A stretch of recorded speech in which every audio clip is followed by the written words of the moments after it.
Hey everyone, and welcome to today's Explainer. Today, we're doing something a little different, a little spooky. We are diving deep into the chilling mechanics of a classic folklore horror loop. As we unpack this source material, we're going to uncover the completely tragic and endlessly repeating story of the Virikas. It's like a giant puzzle of dread. We'll break down the exact anatomy of this trap, see how it literally uses the environment against its victims, and explore the twisted folklore that keeps this whole cycle spinning. So let's just dive right in. Right off the bat, I want to hook you with this utterly terrifying, completely twisted justification from the central entity of our story. Quote, I didn't kill her, I made her immortal. I mean, wow. What's really fascinating here is how it perfectly nails the psychological horror of this lore. We're not talking about some mindless monster hunting for food. No, this is a tragic spirit operating on this deeply corrupted sense of love and preservation. Keep that quote in the back of your mind as we see how a totally innocent friendship gets dismantled and turned into an absolute nightmare. Phase 1. The deceptive beginning. So as you know, every good nightmare usually starts on a bright, sunny day, right? Our protagonists, Anandi and Preksha, are just two naive girls racing their bikes into this lush forest, totally clueless about what's waiting for them. They pause to figure out their route and bump into a fruit seller. They ask, hey, is there a river nearby where we can camp? And he says yes, but then adds this super unsettling detail. He says the forest has everything, but also things that shouldn't be there. When they push him for directions, he tells them it's a straight 3-kilometer path, but mutters this incredibly chilling line, if you can even reach there. This is just a brilliant use of dramatic irony. The girls are a little creeped out, obviously, but they completely rationalize away the danger. And just like that, the trap is officially set. Phase 2. Lost in the woods. Okay, so the environment itself actually becomes the very first layer of the trap. The girls ride in, expecting this quick little 3-kilometer trip, but pretty soon they realize they've gone like twice that distance. The geography of the forest is literally shifting around them. Let's break down the red flags they completely missed, because the story uses classic horror tropes to really punish their naive curiosity. First off, technology fails. Anandi pulls out her GPS and, surprise, surprise, absolutely zero Kanto signal. Second, there's this sudden, totally unnatural darkness. Anandi looks up from her screen and the daylight is just gone. And third, the biggest mistake of all, trusting the cryptic advice of a stranger who literally warned them they might not make it. The trap is closing in and they still think it's just a minor detour. Which brings us to Phase 3, the fatal separation. Realizing they're stuck in the pitch black, they make the ultimate horror movie mistake. Anandi wanders off alone to find firewood, leaving Preksha completely by herself.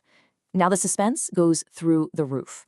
Preksha is sitting there, totally alone in the dark, clutching a piece of wood, jumping at literally every single bug noise. You can feel the suffocating isolation. And then the silence just shatters. Out of nowhere, she hears this agonizing, terrifyingly long scream from deep in the woods. She freezes, stands up, and calls out, "Who is there?" No answer, just dead, heavy silence. Until a hand drops right on her shoulder. She spins around, totally terrified, but phew, it's just Anandi. Or, well, so she thinks. The sensory storytelling here is just brilliant.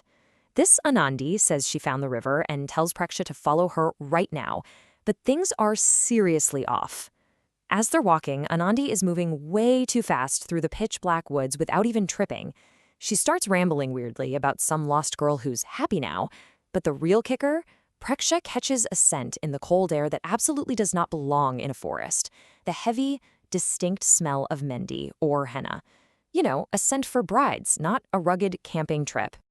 Phase 4. The bride's curse revealed. They finally make it to the river, Anandi promised, but the whole vibe violently shifts. The water isn't some clear, babbling brook. It's deep, sluggish, and jet black. And then we get this absolute gut punch of a visual contrast. Preksha looks down and sees Anandi's modern jacket snagged on a rock in that black water. But wait, if Anandi's jacket is in the river, who the heck is standing right next to her? Preksha slowly turns around, and the entity stepping out of the shadows, it's not walking or talking like her best friend anymore. She is now decked out in a full traditional bridal lehenga, covered in heavy jewelry and bangles.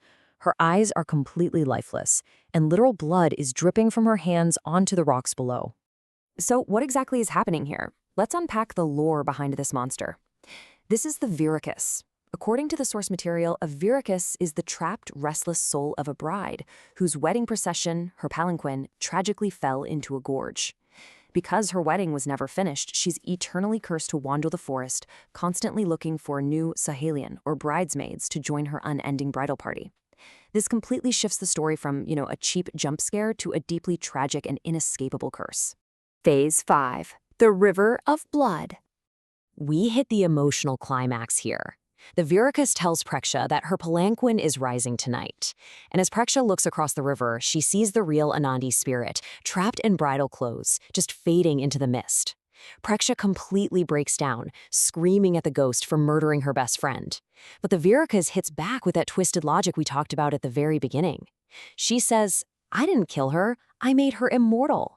She genuinely claims she saved Anandi. In her mind, because Anandi is a ghost now, she'll never age, she'll never be betrayed by the harsh world, and she'll stay a pure, unmarried maiden forever, just like her. It's this profoundly horrifying psychological trap. The monster literally thinks she's doing them a massive favor. Desperate, with basically nowhere left to run, Preksha makes a split-second panic decision to jump into the dark water and swim for her life. But the second she plunges in, there's this horrifying sensory reveal. The water isn't black because it's dark out. As she's struggling in this thick, sluggish liquid, the terrifying truth hits her. The water is red. It is a literal river of blood from all the girls the Virikas has trapped over the years. And worse, she isn't alone in that water. As Preksha desperately tries to swim, countless pale hands shoot up from under the bloody surface. These are the hands of all the missing girls, the past victims of the curse, grabbing at her. To put it in perspective, the sheer volume of victims trapped here is just staggering. They pull Preksha down into the depths, while the Virikas just smiles from the riverbank, declaring that with Preksha as her final bridesmaid, her bridal palanquin is finally going to rise tonight. Phase 6. The Endless Cycle.